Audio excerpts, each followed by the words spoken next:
Hello everyone, स्वागत है आप सबका मेरी क्लास मैथ्स विद अनु जिंदल में। और आज हम करेंगे क्लास 7 का chapter number 8 working with fraction का लास्ट फिगर इट आउट। और उसके पे ये पेज लास्ट क्वेश्चन है, पेज नंबर 198, 196 और 197 को हमने पहले सॉल्व कर लिया है। और 198 पर एक बड़ा ही इंपॉर्टेंट क्वेश्चन है, कौन सा? एंड्स वाला। ठीक है, इस क्वेश्चन में सबसे पहले तो हम ये देखेंगे कि लिखा हुआ क्या है, इसमें पूछा गया क्या है। इस क्वेश्चन में ये दे रखा है कि एंड्स यहाँ से चलनी स्टार्ट हो रही है, यहाँ से कुछ एंड्स चलनी स्टार्ट हो रही है, कुछ झुंड स्टार्ट चलना हो रहा है। और वो यहाँ से कि इस फर्स्ट पॉइंट से ए से, मतलब से ए पॉइंट से स्टार्ट हो रही है। कहाँ से स्टार्ट हो रही है? ए पॉइंट से स्टार्ट हो रही है और यहाँ से इक्वली डिस्ट्रीब्यूट हो जाती है। जैसे कैसे कि मान लो 100 एंड स्टार्ट हो गई है, तो 100 एंड्स में से यहाँ पर ए पॉइंट पर 100 है, तो मैंगो ट्री तक कितनी चली गई? 50। और इधर से सेकंड पॉइंट कौन सा है हमारा? बी। सेकंड पॉइंट कौन सा है? बी पॉइंट है। और बी पॉइंट पर भी कितनी है? पहुंच गई 50। समझना है कि दो रूट है ना, तो दो रूट में क्या होगा कि टोटल 100 एंड सी आधी कहां पर चली गई? मैंगो ट्री के पास। और आधी कहां पर चली गई? बी पॉइंट के पास। देखो, फूड के एंड के पास दो सोर्सेज है। कौन से दो सोर्सेज है? एक है मैंगो ट्री और दूसरा सोर्स क्या है? Sugar cane field. लेकिन शुगर कैन फील्ड तक जल्दी से नहीं पहुंच पा रही है, मैंगो ट्री तक आराम से पहुंच पा रही है। समझ में आया कि क्वेश्चन में दे क्या रखा है और निकालना क्या है? कि टोटल फ्रैक्शन आपको निकालनी है, जितनी भी एंड्स चलनी स्टार्ट हुई थी उसमें से मैंगो ट्री तक पहुंचने वाला फ्रैक्शन और शुगर कैन फील्ड तक पहुंचने वाला आपको क्या निकालना है? फ्रैक्शन निकालना है। समझ में आया आपको दे क्या रखा है क्वेश्चन में? अब क्वेश्चन को स्टार्ट करते हैं।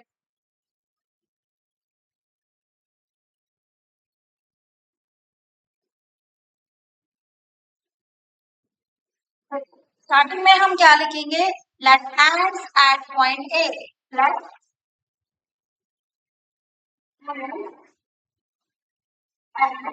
Point A. पर कितने एंड्स है? देखो, फ्रैक्शन में हम होल को क्या मानते हैं? वन। तो क्या बोल लो कि होल क्वांटिटी में फ्रैक्शन को क्या बोलते हैं? वन। तो कि एक पॉइंट पर हमारे पास जो एंड्स थी वो कितनी थी? वन एंड्स थी, यानी कि फ्रैक्शन है, यानी कि क्या है? फ्रैक्शन। फ्रैक्शन ऑफ एंड्स इसको क्या है? तो fraction of ants, fraction of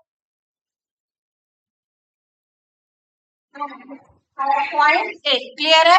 अब उसके बाद ए पॉइंट से एंड्स जो है वो क्या हो गई? डिवाइड हो गई। कहां पर चली गई? आधी कहां पर चली गई? मैंगो ट्री पे। और हाफ कहां पर चली गई? बी पॉइंट पर। अब कैसे लिखोगे इसको कि from point A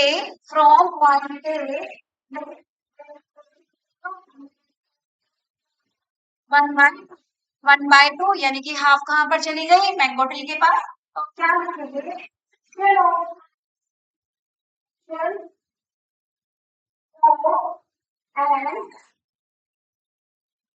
from point A, section of and from point A to reach Mangori. To reach Mangori, कहाँ पर पहुंची है? मैंगोटी पर। अब मैंगोटी पर कितनी एंड पहुंची है? हाफ पहुंची है। कितनी पहुंची है? हाफ पहुंची है। कितना पोर्शन समझ में आ गया? ठीक है कि हाफ कहाँ पर पहुंच गई है? मैंगो ट्री पर पहुंच गई है, यानी कि अगर 100 ने चलना स्टार्ट करा है तो 50 मैंगो ट्री पर पहुंच चुकी है। उसके बाद जो बाकी बची जो हाफ है वो कहाँ पर पहुंची है?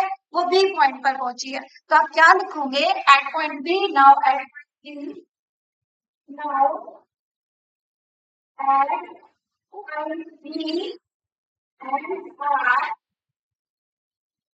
कितनी बची है? हाफ बची है। अब उसके बाद जो फ्रैक्शन ऑफ एंड्स है बी पॉइंट पर, वो कितनी बची है? हाफ बची है। अब उसके बाद बी से फिर देखो दो रूट डिवाइड हो रहे हैं। एक रूट जा रहा है मैंगो ट्री तक और एक रूट जा रहा है कहाँ पर? शुगर कैन फील्ड तक नहीं जा रहा, कहाँ पर जा रहा है? सी पॉइंट पर। कहाँ पर जा रहा है? सी पॉइंट पर जा रहा है। क्लियर है ये वाली बात? तो अब हम क्या लिखेंगे? अब देखो, ए पॉइंट पर कितनी थी? ए पॉइंट पर थी 1। बी पॉइंट पर कितनी है? हाफ है।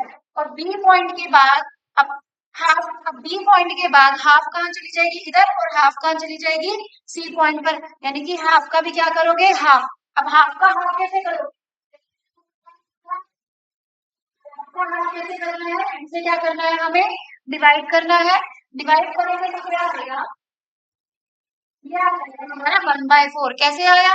देखो 1/2 डिवाइड करेंगे तो 1/2, यानी कि मैंगो ट्री तक मैंगो ट्री तक कितनी पहुंच गई 4 फ्रैक्शन और सी पॉइंट पर भी कितनी आ गई 4 फ्रैक्शन। क्लियर है ये वाली बात।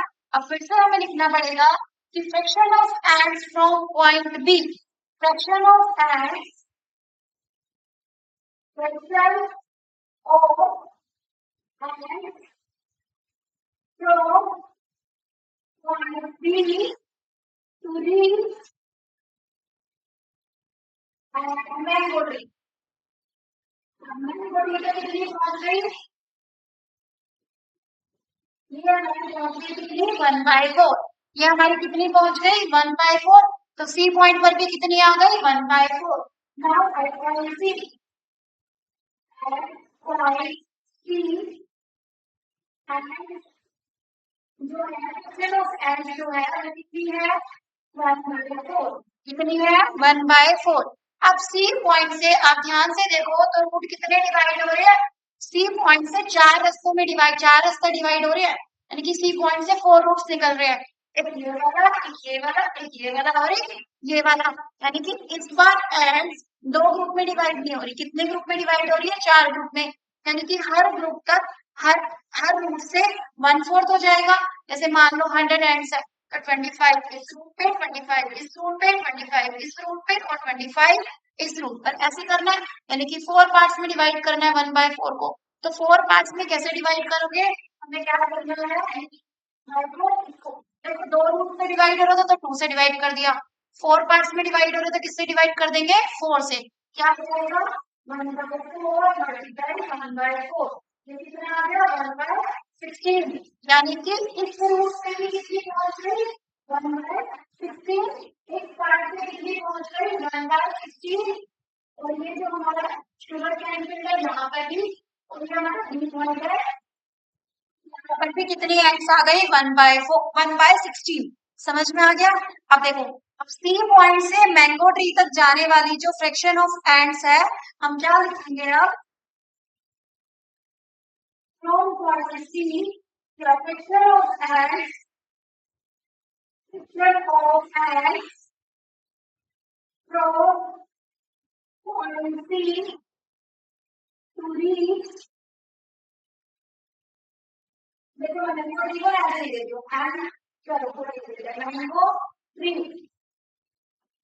कितनी फ्रैक्शन पहुंची है, ध्यान से देखोगे तो 1/16 प्लस 1/16, क्योंकि 2 रूट से पहुंची है, ये वाला भी है ये वाला भी है, तो हम इसको टोटल करके लिख देते हैं क्या 1/16,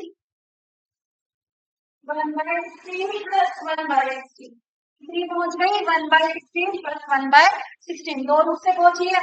और अब इसी से आपकी जो कुछ शुगर कुछ पहुंची है किस पर, शुगर कैन फील्ड पर भी, तो वो भी सेम लिख दो। देखो ये सेम लिखना है, fraction of ants from point C to reach, same का मतलब क्या है, आप ऐसे टिक लगा सकते, fraction of ants from point C to reach, और इसके बाद आपको क्या लिखना है, मैंगो ट्री के लिए क्या लिखोगे, sugar cane field, to sugar cane field, और शुगर कैन फील्ड तक भी कितनी पहुंची है 1/16, उसकी फ्रैक्शन भी क्या है 1/16 है। और लास्ट पॉइंट क्या है कि नाउ एट पॉइंट डी, और एट पॉइंट डी पर भी कितनी पहुंची है एक्स 1/16, वो भी आप लिख लो, now at point D, at point D और फ्रैक्शन ऑफ एक्स कितनी है 1/16, इतनी चीज क्लियर हो गई। उसके बाद देखो, अब डी पार्ट जो से जो पार्ट जो डिवाइड हो रहे हैं वो कितने हो रहे हैं, 2 पार्ट डिवाइड हो रहे हैं, यानी कि 2 पार्ट्स में डिवाइड हो रहा है, यानी कि हाफ कहाँ पर पहुंच गई, हाफ पहुंचेगी किस पर मैंगो ट्री पर, हाफ पहुंचेगी किस पर शुगर कैन फील्ड पर। तो सबसे पहले हम निकालेंगे किसके लिए, मैंगो ट्री के लिए कि कितनी पहुंचे किससे डी पॉइंट से, तो आपको क्या लिखना है, देखो आप करोगे 1/16 का हाफ करो, कितना आ गया फॉलो करेंगे 1/32, कितना फॉलो कर गया 1/32, तो आपको क्या लिखना है इसका, fraction of and from point D. अब किससे रीच हो रही है? डी पॉइंट से रीच हो रही है। तो fraction of x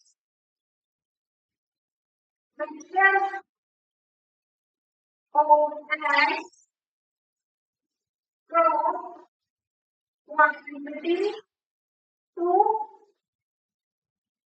reach quantity and mango tree। देखो कितनी फ्रैक्शन पहुंची है? नंबर फ्रैक्शन पहुंची है, वो कितनी पहुंची है? 1/32। तो हमें यहाँ पर क्या लिखना है? कितनी पहुंच गई? 1/32। क्लियर है इतना क्वेश्चन? ऐसे ही अब सेम यही लिखोगे कि fraction from quantity to reach and बस मैंगो ट्री के लिए आपको क्या लिख देना है? मैंगो ट्री के लिए आपको लिख देना है, क्या लिखोगे? Sugar can feed. क्या लिखेंगे? Sugar cane feed. Sugar cane field पर भी कितनी पहुंची है? 1/32। शुगर कैन फील्ड पर भी कितनी पहुंच गई? 1/32। अब देखो हमने सारी फ्रिक्शन निकाल ली, मैंगो ट्री तक जाने वाली भी एंड्स की और शुगर कैन फील्ड तक भी जाने वाली एंड्स की। अब हमें क्या करना है? इसके बाद सबको क्या करेंगे? ऐड कर देंगे। अब लिखोगे आप क्या कि fraction of ants to reach at mango tree, कि हमें कौन सी फ्रैक्शन निकालनी है जितनी एंड्स जो है मैंगो ट्री तक पहुंची है। हम निकालेंगे कैसे? फ्रैक्शन ऑफ एंड्स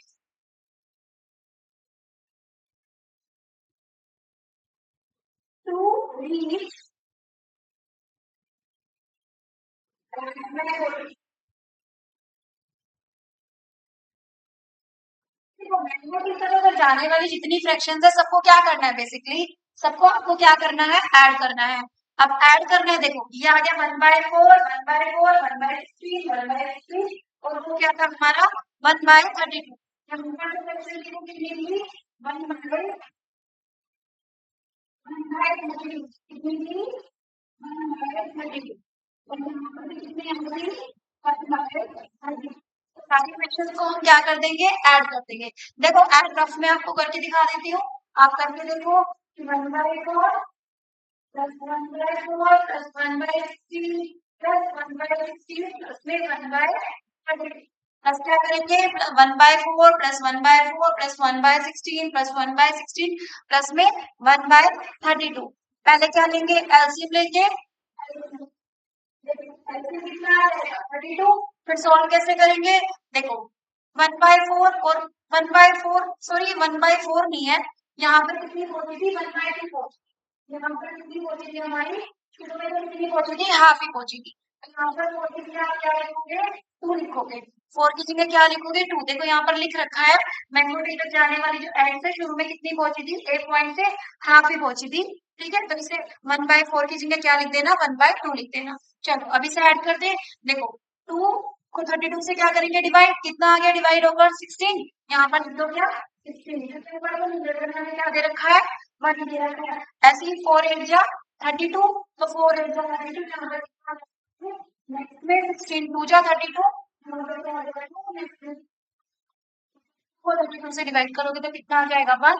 इन सबको अगर आप प्लस करते हो तो आपकी जो वैल्यू आ जाएगी वो हो जाएगी 29/32। यानी कि मैंगो ट्री तक पहुंचने वाली जो फ्रैक्शन आई है एंड्स की वो कितनी आ गई? 29/32। समझ में आ गया? ऐसे ही आपको फ्रैक्शन ऑफ एंड्स निकालनी है to reach sugar cane field. कहाँ पर निकालोगे? Fraction of ants to reach sugar cane field. अभी मैं कहाँ पर लिख दूं? चलो यहाँ पर लिख देते हैं।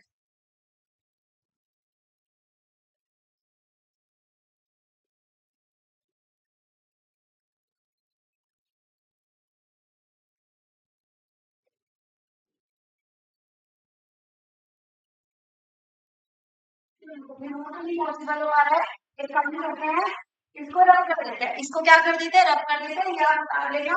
ठीक है, और यहीं पर मैं निकाल दूंगी। देखो ये वाली वैल्यू जो थी, ये वाली वैल्यू कितनी आ गई हमारी? 29/32। तो कंसंट्रेशन किसके लिए निकालेंगे? शुगर कैन फील्ड के लिए। यहाँ हम लिख देते हैं शुगर कैन फील्ड के लिए निकालेंगे तो क्या हो जाएगा? Sugar cane field. Sugar cane field के लिए निकालोगे तो देखो शुगर कैन फील्ड के लिए जो फ्रैक्शन है शुगर कैंसिल्ड कितनी है, सिर्फ दो ही गई है, दो ही पाथ से गई है। एक पाथ से जो थी वो कितनी कट गई, 1/16, और दूसरी पाथ से कितनी थी 1/32। कैल्शियम आप लोगे तो 16 टू जा 32, और ये क्या हो जाएगा 2 + 1, यानी कितना आंसर है हमारा 3/32। समझ में आ गया? यानी कि मैंगो ट्री तक कितनी फ्रैक्शन पहुंची है 29/32, और शुगर कैन तक कितनी फ्रैक्शन पहुंची है 3/32। क्लियर है क्वेश्चन? एक बार दोबारा से क्वेश्चन एक्सप्लेन कर देती हूँ कि कुछ चींटियों का झुंड स्टार्टिंग में चलना स्टार्ट करा, जितने आपको ये रेड पॉइंट दे रखे हैं, यहाँ पर जैसे ही चींटियां पहुंचती है वो इक्वली जितने भी पाथ उनके आ रहे हैं इसमें क्या हो जाती है, इक्वली डिस्ट्रीब्यूट हो जाती है। जैसे यहाँ 100 थी, आधी यहाँ चली गई, आधी इस रूट पे चली गई, इस तरीके से। समझ में आ गया आपको क्वेश्चन? फिर बी पॉइंट से फिर हाफ डिस्ट्रीब्यूट हो गई, फिर सी पॉइंट से फिर हाफ, सी पॉइंट से 1/4 पार्ट डिस्ट्रीब्यूट हुए, क्योंकि सी से कितने रूट जा रहे हैं, 4 रूट जा रहे हैं, 1 2 3 और 4। ठीक है, और ऐसे ही डी पॉइंट से इक्वली डिस्ट्रीब्यूट हो जाती है।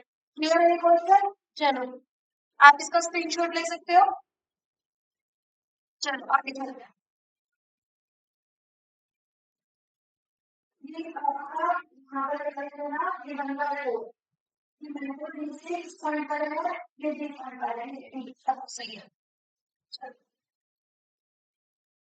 यहाँ पर देखो, तो ये क्या, ये क्या हो गया 1/4, मतलब क्या था, ये किससे नंबर का जो पहुंचने वाली जो सेक्शन थी वो कितनी थी 1/40। ठीक है, चलो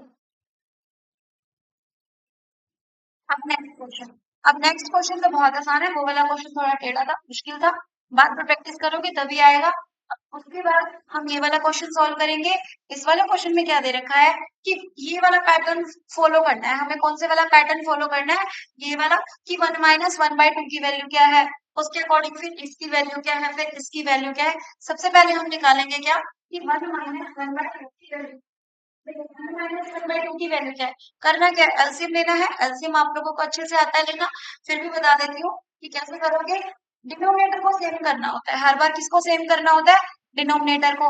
अब डिनोमिनेटर को आप कैसे सेम करोगे, ये 1 है, ये क्या है 1 है, तो 1 का क्या कर दोगे, किससे मल्टीप्लाई करा, 5, इसको किससे मल्टीप्लाई कर दिया हमने 2/2 से, कितना आ गया, ये बन गया हमारा क्या 2/2 माइनस 1/2, यानी कि इसकी वैल्यू कितनी आ गई, कितनी आ गई 1/2। क्लियर है ये चीज? उसके बाद अब नेक्स्ट पैटर्न को फॉलो करना है। देखो 1 - 1/2 की वैल्यू तो कितनी आ गई 1/2, फिर हम किसकी निकाल देंगे 1 - 1/3 की। अब 1 - 1/3 की वैल्यू कैसे निकालोगे, ये क्या हो जाएगा 3/3 माइनस 1/3, क्योंकि 1 जब भी होता है ना तो डिनोमिनेटर के अकॉर्डिंग चेंज हो जाता है। जैसे डिनोमिनेटर क्या है 3 है, तो इस 1 को क्या लिख दो 3/3। अगर डिनोमिनेटर 4 है तो 1 को क्या लिख दो 4/4। क्लियर है? अब 3 - 1/3, अब मैं अगर इन दोनों नंबर को क्या करूं मल्टीप्लाई करती हूँ, यानी कि 1/2 मल्टीप्लाई 2/3, क्या आ गया हमारा रिजल्ट 1/2 मल्टीप्लाई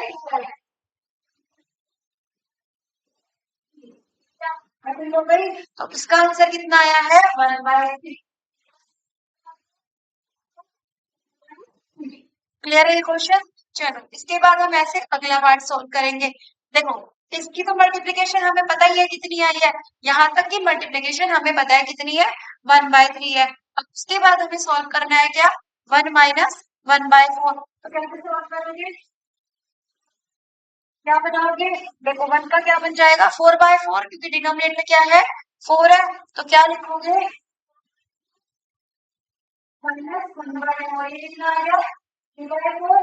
ऐसे ही 1 - 1/5 कितना आ गया 5 में से बन गया, देखो 5/5 बच जाएगा, 5 में से बन गया कितना हो गया 4/5।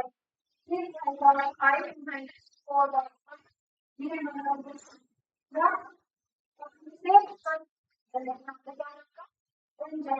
बन जाएगा, तो कितना आ जाएगा 5। अब इन दोनों को क्या करना है सोल्व करना है, तो वैल्यू क्या आ जाएगी 3/4 मल्टीप्लाई, यानी कि सोल्व करके कितना आ जाएंगे 3/5 आ गया। देखो इन दोनों की मल्टीप्लाई कितनी थी 1/3, इन दोनों की मल्टीप्लाई कितनी थी 1/3 थी, इन दोनों की मल्टीप्लाई कितनी आई है 3/5 आई है। इन दोनों की मल्टीप्लाई कर दिया, 3 से 3 क्या हो गया कैंसिल, तो इसकी वैल्यू भी कितनी आ गई 1/5।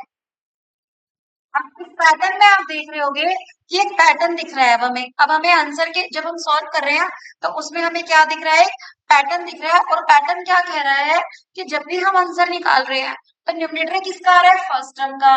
न्यूमरेटर किसका आ रहा है, फर्स्ट टर्म का। और डिनोमिनेटर किसका आ रहा है, सेकेंड टर्म के डिनोमिनेटर का। न्यूमरेटर किसका आ रहा है, फर्स्ट टर्म का। देखो फर्स्ट टर्म का न्यूमरेटर है और सेकेंड जो फ्रैक्शन जो दे रखी है उसका क्या आ रहा है, डिनोमिनेटर। ऐसे ही देखो फर्स्ट टर्म क्या है 1 है और लास्ट फ्रैक्शन क्या है 1/3 है और उसका डिनोमिनेटर कितना आ रहा है 3। ऐसे ही इसको सॉल्व करेंगे, ये 1 आ गया और लास्ट फ्रैक्शन क्या है 1/5, इसका डिनोमिनेटर क्या है 5, तो क्या आ रहा है 1/5। ऐसे ही अगर हम इसको बिना सॉल्व करे सॉल्व करना चाहे तो इसकी वैल्यू को हम क्या लिखेंगे,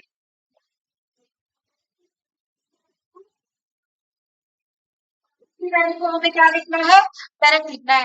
डायरेक्ट कैसे लिखेंगे, फ्रैक्शन का जो क्या है, फ्रैक्शन का जो जो सबसे पहला नंबर है उसको लेंगे हम एज अ न्यूमरेटर, ठीक है। और लास्ट जो नंबर है वो क्या है आपका 1/10 है। इस फ्रैक्शन का हम क्या लेंगे, डिनोमिनेटर। 1 हो गया हमारा क्या न्यूमरेटर और 10 हमारा क्या हो गया डिनोमिनेटर। तो हमने बिना सॉल्व करे इसकी क्या निकालनी, निकाल ली, वैल्यू निकाल ली। अगर आपको इसको वर्ड्स में एक्सप्रेस करना है तो हमें क्या लिखना पड़ेगा, इस पैटर्न के अकॉर्डिंग कि according to this pattern answer is, in this pattern, in this pattern, answer में हमारा क्या होगा, इन दिस पैटर्न हम क्या लेंगे, आंसर जो हमारा इन दिस पैटर्न हमारा जो आंसर भी लिखा जाएगा वो हम क्या लेंगे, जो फर्स्ट नंबर का जो न्यूमरेटर है, न्यूमरेटर फर्स्ट नंबर, न्यूमरेटर